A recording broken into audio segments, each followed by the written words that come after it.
नमस्कार. 2 दिवसापूर्वी धनगरवस्ती शाळेच्या अकाउंटवर 10,000 रुपये क्रेडिट झाल्याचा मेसेज आला. व्हॉट्सअपला स्क्रीनशॉटही आला. नाव विचारलं, सर माफ करा, नाव सांगायचं नाही, गावही सांगायचं नाही, फक्त तुम्हाला माहित असावं म्हणून हा स्क्रीनशॉट पाठवला आहे असा मेसेज केला. कोण सद्गृहस्थ आहे माहित नाही.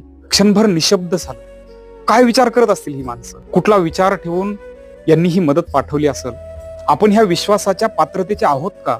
आपल्याला आणखी किती ताकदीनं काम करावं लागेल? जी माणसं एवढा विश्वास ठेवून एवढी मोठी रक्कम शाळेसाठी पाठवत आहेत, जबाबदारी वाढवत आहेत, जबाबदारीची जाणीव करून देत आहेत, विचार करायला लावणारी गोष्ट आहे. नाव नको, प्रसिद्धी नको, मदत केल्याचा आविर्भावही नको. ही माणसं जमिनीच्या वर किती वाढली आहेत ही माहित नाही, मात्र जमिनीच्या आत यांची प्रचंड वाढ झालेली आहे हेच या निमित्त जाणवलं. दादा, तुम्ही पाठवलेली मदत ही फक्त शाळा उभा करणार नाहीये, ही समाजामधली अनेक